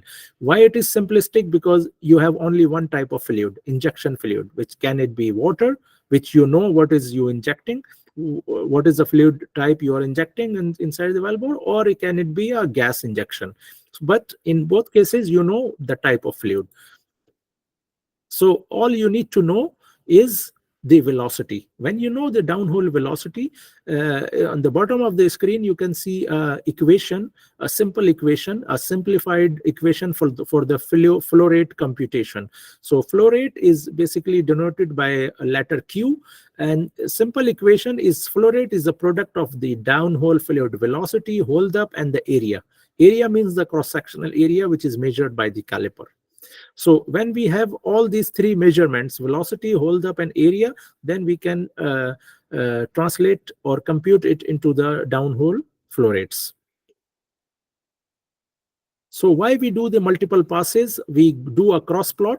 On the x-axis is the cable speed, on the y-axis is the RPS. Then you get these multiple lines. On these spots, these are the different passes. So from the slope of the line, we get the fluid velocity. So basically, we need a slope and a threshold of the spinner to translate into the fluid velocity. Basically, the tool is measuring the rotation per second. How we convert rotation per second into the fluid velocity? By using this calibration plot. And from this calibration, we get to know the slope of the line, because all these points should be on the straight line, and the threshold of the tool, and CS is the cable speed, because you have to subtract the cable speed to eliminate the effect of the moving cable, because you just want to know the speed or the velocity of the fluid, not the velocity of the tool. Since the tool is moving, is adding up into the velocity or subtracting into the velocity. That's why we either add the cable speed or the speed of the tool itself into the equation, or subtract it to know the absolute downhole fluid velocity, right? And where the caliper is coming from, because this usually these spinners tools also measure the caliper or the internal diameter. So this has you can see this cage-like structure of this tool is allowing us to do a caliper measurement or the internal radius measurement, but it's not similar to the multi-finger tool, because it has only two dimension, like let's say 4 fingers only. So it can give you X and Y caliper reading, but that caliper is enough to compute the flow rate downhole, right? Another measurement, this was the one I showed you for the injector, because for the injector you don't need to know what is the fluid type. But imagine if the well is producer, vertical well producing oil and water, a simple case, let's say, then we need to know the holdup. What is holdup? Holdup is basically defined as the volume of any phase. So unless you don't know what phase or what type of fluid is producing, if you only know the velocity but you don't know whether it's oil or water and what is the percentage of oil and water, then you cannot give any answer. You can just give only velocity, the total velocity, but you cannot differentiate downhole how much is the water and how much is the oil is being produced. To know that, we need to measure another measurement. It's called the hold up measurement, right? So hold up is basically defined as the volume of any phase, or the percentage of the total volume at particular point in the wellbore. So here this picture basically explained very well what the holdup means. So you have let's say you have a cross section of this pipe. The blue is the water phase, which is on the bottom side of the pipe. So when you take a cross sectional area, and you can know that how much is the percentage of gas, which is yellow spots, the blue is the water, and the brown is the oil. So from this percentage, you can measure that at some particular cross section or at some particular depth, what is the distribution of the fluid. So let's say in this case we have 15% water, 4% gas, and 81% oil. Why it is important to know the percentage of these fluids downhole? This is because this measurement will be used in the equation for the flow rate computation of different phases. Now, for this hold up measurement in Schlumberger, we mainly use two types of probes. We call it electrical probes, and electrical probes are to differentiate between oil and water, like a conductive and non-conductive fluids, and the optical probes is to measure the gas holdup. So these probes are basically mounted on the, if I show you the previous slide here, you see the spinner. These are the probes on the arm of this. So 4 probes, 4 electrical probes are mounted on these arms. So basically this tool is a combination of spinner and the probes and the caliper. So this tool basically measure everything. It gives in the producer well, it gives you the velocity from this spinner, it gives you the caliper measurement, and it also provides the hold up measurement from the probes mounted on the arms of this tool. So this is the basic principle of the hold-up measurement. It needs a tip. It uses electrical tip, and it basically counts the bubbles inside the continuous phase, which is water in this case. So we have bubbles of the red is showing the gas bubble, the green is showing the oil bubble. So when this tip pass through these bubbles, it basically counts the bubbles of the oil and gas, and from that bubble count we can compute the hold up in terms of percentage. So these are the actual picture of the tool or the probes, electrical and optical probes, right? And these electrical probes basically work on the principle of electrical conductivity, because we know the water is the most conductive fluid and the oil and gas are non-conductive. So from the current measurement or the circuit measurement of the current from the electrical, we can differentiate between the conductive and non-conductive, which means water and hydrocarbon.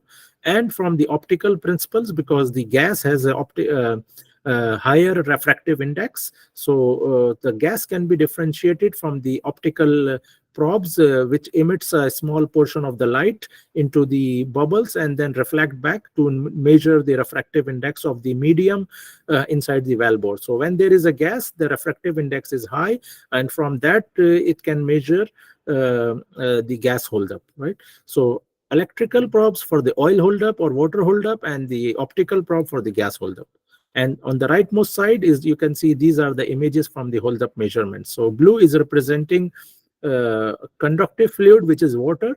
Red is representing hydrocarbon. The browns are representing the bubble counts, the different bubble. So you can see in this log, if this is the vertical axis is the wellbore depth, so you can see the below this depth is all water, and then across this depth the oil entry or the oil production is starting to come from this depth, starting like when you see the oil and gas bubbles from that point. So we can measure the holdup across the surveyed interval from these probes. So again, the final answer product is this one. You can see what we give as a production profile, and we give the answer of the zonal contribution of each perforation or each zone. So we can tell that which perforation is producing what kind of fluid. So water, what is the source of water, what is the source of gas, what is the source of oil, which perforation is active, which perforation is not active, is there any leak, is there any production coming between the perforations. So all these answers can be known from the production logging final answer, and we give a kind of production profile, flow profile as a final answer, which is based on, again, the flow rate computation as mentioned in the equation on the bottom side of this slide. So this was for the vertical well. In vertical well, the scenario is more simplistic, because the well deviation is not playing a role into the behavior of the downhole fluid. But in recent times, we see a lot of horizontal wells, as I explained, that a lot of operators, they are designing the horizontal wells to attain the maximum reservoir contact, to improve the efficiency or improve the production from the reservoir. So they drill a horizontal well into a single layer, even not even horizontal, but the multilateral wells we see a lot of times here, especially in the Middle East, where you have different branches of these horizontal drains are into different reservoirs, and then they are connected into a main mother bore, and then that mother bore is connected to the surface from these casings and tubings, and then it's producing from different layers, different reservoir. But let's talk about the production evaluation in the horizontal well, which is a simple case. So what happened in the horizontal well, which is different from the vertical well? So in vertical well, we know when the three phases, or the oil, water, and gas, flow together, they are very well in the form of mixture. right? So when they flow together, they are making a kind of mixture of oil, water, and gas. And from the hold up probe, that's the idea of the hold up, to distinguish between oil, water, and gas using the hold up measurement in the vertical well. But remember, another tool used for the hold up measurement is the downhole density tool. That is only can be used in the vertical wells. So that tools measure the fluid density. It has a chamber, and it takes the mixture of the oil, water, and gas, and takes the uh, uh, density measurement of that fluid. And if we know the density, the mixture density, and if you know the density of the pure oil, density of pure water, and density of gas from the lab, then you can you can measure the holdup from the density. So those are measurement used in the vertical well. But when it comes to the horizontal section or the horizontal wells, the scenario is totally changed. Why is changed? Because when the flow is happening, the oil, water, and gas flowing into the horizontal well, they are flowing into the stratified layers. Because of the gravity, they are not mixed, but they are separated because of the gravity. And there is a good separation between oil, gas, oil, and water from the gravity. So what is the heavier phase? The heaviest is the water, because which has a density of almost 1, more than 1 is the density of the water. So that heavier phase will always be on the bottom side of the well bore when it's flow together. Then in the middle you will have the oil phase, the lighter phase, which is the oil. And always on the top side you will see some gas. If there is any gas flowing into the well bore, that would always be flowing on the top side. So now, since the flow regime is not a mixture, it's a stratified segregation of different fluid based on their densities. So now the approach is different in the production logging. So what are the challenges? Sometimes you see the stagnant water. It's because water is heavier, it's always be on the bottom side of the well bore. Then you have fault, fractures, formation, so water fingering. So there are different challenges. Now let's talk about the how is the flow behavior in the horizontal well. So this picture here, it sees the fluid flow as a distinct stratified layer. So here in this picture you can see the red color is represented as a gas, the green color is represented as oil, while the water is in blue color. So you can see when all these three phases are flowing, they are not flowing as a mixture, homogeneous mixture, but they are separated by phase: top gas, middle oil, and water, right? Now, what happened in the horizontal well when there is a change, a small change in the deviation? Because when we say horizontal well, are they perfectly 90-degree horizontal? No, in many cases, in most of the cases, the deviation, when they drill the well, they are not perfectly horizontal. Sometimes we see deviation more than 90-degree, and then deviation less than 90-degree. So you see in the bottom side of this slide, a typical well, you see it's like a snaky kind of trajectory. When you have upslope, then downslopes, it's like a sinusoidal kind of trajectory. So it's, when we say horizontal, it doesn't mean always horizontal. So what happens when the deviation of the well change by just 1 degree? So the whole scenario is changed. So you see here in this part, the well is going into the downer slope, and here on the upper slope, so well trajectory is going upper side, and then this is the capex, or the center of the the highest point on the well bore, and then it's the fluid is going on the downer side. So what's happening here on this side, of the right side of the well bore, you see a lot of blue color, which means a lot of water. Why it is water? Because when you have a trajectory is less than 90-degree, so the water, the heavier phase, it's basically it need more energy to lift it here. So that's why it's accumulating more, and the oil, which is the lighter phase, is flowing very faster on the top side, while the gas is accumulated on the humps or the the top side of the valve trajectory, the gas, you will see always some gas is accumulated, or either is accumulated or flowing with the flow. Then on the other side, when the deviation change by just 1 degree or 2 degree, you see lighter phase occupying more space, and the heavier phase, which is water, occupying less space. So this is the whole scenario, change from just change in 1 or 2 degree into the well deviation. So you see here, the picture here is seen, you see a lot of water, although the flow rate is same.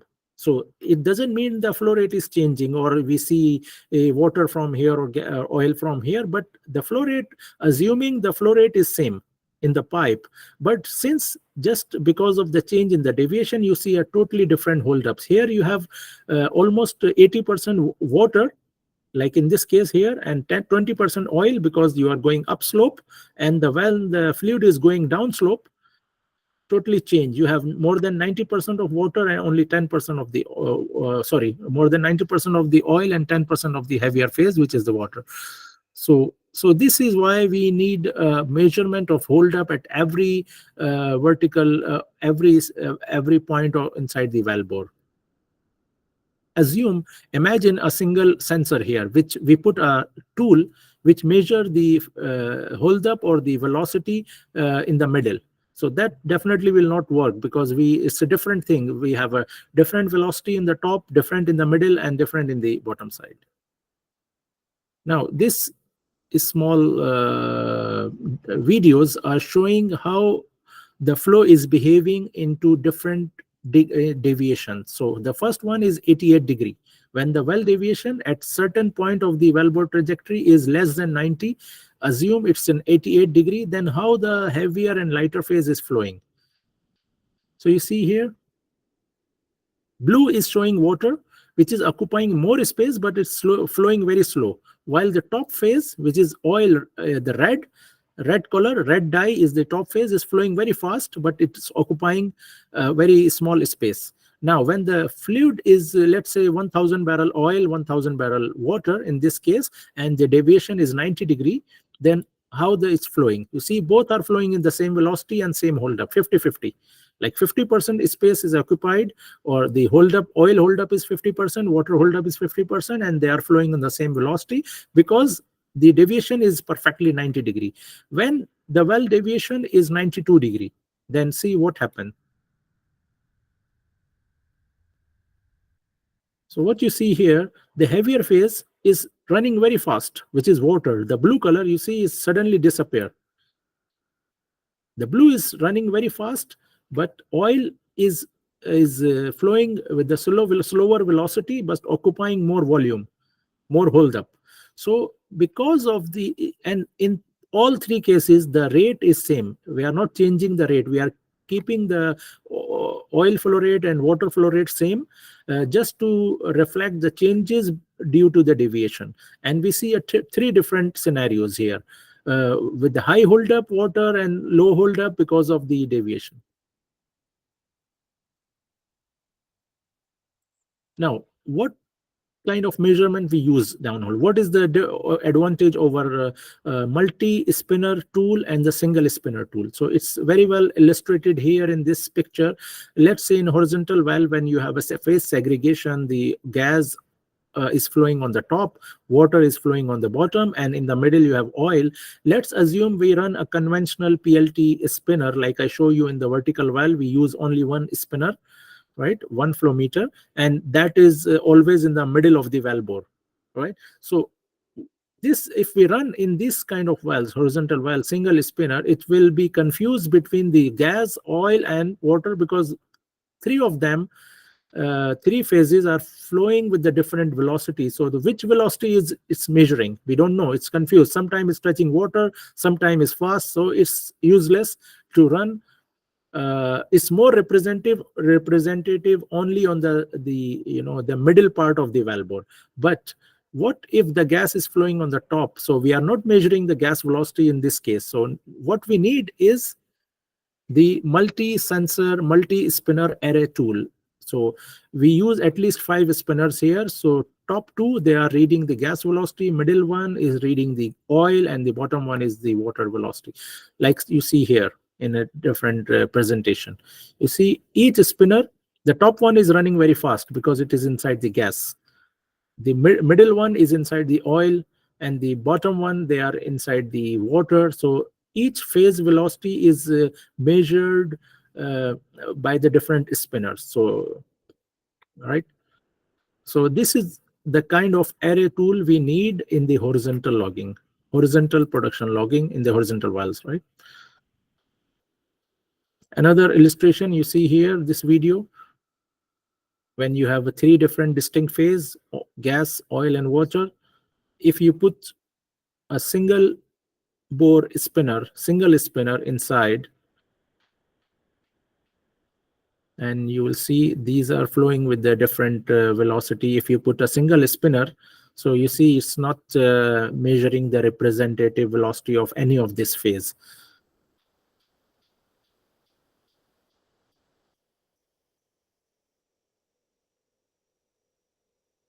So when we replace the single spinner with the multi probe array tool, which has multiple spinners at different levels inside the wellbore, it goes inside the wellbore and open the arm.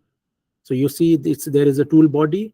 When it's reached inside the wellbore, it opens the front arm and the rear arm. On the front arm, we have four different mini spinners, and those spinners measuring different velocity of each phase. And here is the data. How is the final data acquired from these multi-array production logging tools? So let me explain you. On the first most track is the gamma ray. Here is the gamma ray. Then we have a depth track. Then we have a completion. These 5 spinners. So this is the bottom spinner, and this is the top spinner. So these are the RPS measurements from the spinners. Why you have a multiple lines? Because as I said, in production logging, we don't rely only on single pass, but we do at least 3 up and 3 down passes for the computation of the accurate downhole fluid velocity. So multiple passes are required. And the first track here, this track is the bottom spinner, then second from the bottom, this is the middle one, this is second from the top, and this is the top spinners. Each spinner generally reading different velocity or different phase. Like in this case, this is the holdup profile. So blue is representing water. So on the left side is the bottom side, right side is the top side of the wellbore. So you see the oil, which is represented here green, is flowing on the top side of the wellbore, and the water is flowing on the bottom side. So the bottom 2 spinners, they are reading basically the water velocity, and the top 3 spinners, or I would say top 2 spinner, they are reading the oil velocity, which is totally different actually, right? So oil is sometimes flowing faster, and the depend on the flow rates, right? And once we know the holdup from this measurement, from the probe measurement, as I showed you earlier, then we can compute the flow rate by multiplying the downhole velocity of each phase. When I say phase, means it's a velocity of oil, water, or gas, multiply by the holdup of each phase and the total area available to flow. So from that, we can compute the flow rate at different levels inside the wellbore. And this is the answer products. And now I'll just show you the few slides or few case studies for where the production logging gives some valuable answer to the client. Now, so one of the case is the water fingering, as I mentioned earlier in my earlier slide, that in the reservoir there are some high permeability streaks or high permeability zones, which allowing the water to flow very fast into the wellbore. So which is actually unwanted water. They want to stop this water. So first, in order to stop this, we need to analyze where this water is coming from, whether it's from the water fingering or any other source or leak. So in this case, in this log, we clearly identified the water fingering, and we see all the water was coming from a single zone. So you see here the water was, this is the zonal contribution, blue is showing water. So all the water was coming mostly from a single point. So which shows the early water breakthrough example when you have a high permeability streaks. So when we correlate this with the image log or the FMI log, which gives you the fracture in the formation, which was correlated to fracture into the formation. So this is happening because of fracture, not because of the high permeability streak. Similar case again here. And here is the final answer product. Here we see a two-phase profile, oil and gas. So basically what's happening here, you see here, you see a lot of blue color inside this is the hold-up profile, by the way. So the first is the flow profile, then zonal contribution, and in the middle, this trajectory, the well, you see this is the wellbore cross-section filled with the different fluids. So blue here is representing water, but we don't see anything blue here on the flow profile. Why? Because this blue is stagnant water, is not flowing. So what we presented on the flow profile is whatever the fluid is flowing, not the stagnant fluid. Sometimes it happens that the well bore is full of water, like in this case you see 90% of the well is filled with the water, but that water is not moving. It's like stagnant there. Only the top part of the well bore, which is top side, is moving with the gas and oil. So thanks to the multi-array tool, which can even measure the top side velocity, because the most of the 80% of the well cross section is filled with the water which is not flowing or stagnant. So we don't need any velocity measurement. All we need is only on the top side. So imagine if we run a single spinner here, it will measure only zero velocity because the water is not flowing. So from the multi probe array tool or multi spinner tools, we successfully measure the velocity of gas and oil, which was flowing only on a thin layer on the top side of the wellbore, and we give the zonal contribution. So this is a typical case study for the multi-probe array tool. Right? This is another one. So usually, there is a phenomena called water recirculation, heavier phase or water recirculation. This always happen in the horizontal and the deviated well. When one side of the well bore is flowing, let's say oil is flowing on the top side, then the water is moving on the downside. So it's like making a loop. So when the oil is lighter phase is flowing, the heavier phase is flowing downward. So like in this case is seen by the bottom two spinners. You see these are the 5 spinners measurements measuring the downhole velocity or the rotation per second RPS. So you see these 3 spinners basically reading the downward flow, and the top 2 spinner, they are reading the upward flow, which is indicated by that this well is experiencing or having a heavy water recirculation, because only top 2 spinners giving the positive velocity, which is the upward velocity, and the bottom 3, they are giving the downward velocity. So by this measurement, we solve the problem of the water recirculation, and we can easily compute whatever is the fluid production coming from which zones, and why this zones or perforation are not producing.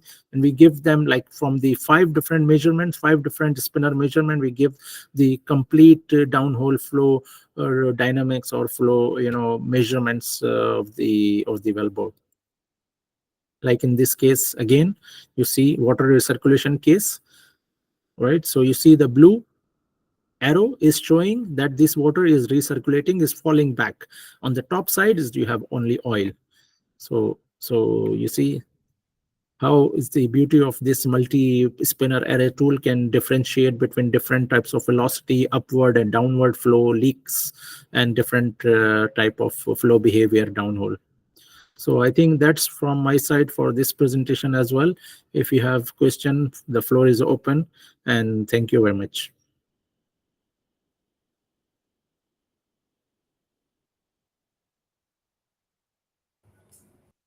Thank you so much, sir. I think there is no question in the chat.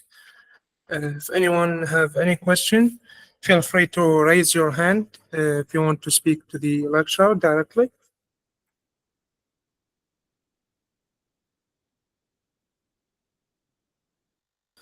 And I do have a question for myself. Yep. So you said that we can predict the sweep efficiency throughout these production logging tools. Like, what type of parameters can we like obtain from these tools to predict the sweep efficiency? No, when we say sweep efficiency is this is as a production logging answer is used as an input into the sweep efficiency analysis. Normally, we use a different type of measurement, which is part of the production logging, which I did not cover here, is neutron measurements, right? So that's also part of production logging, right? Usually those tools use different types of physics. Here I showed you the mechanical spinner, which measure the downhole velocity, hold up probes, caliper, and different sensors for the production logging. Another type of sensors are nuclear sensors, which measure the saturation of the reservoir, right? So it's also measure the downhole water velocity from the neutron measurements and the saturation. So normally production logging tools are combined with the RST or different tools available for the saturation, sigma saturation monitoring of the reservoir.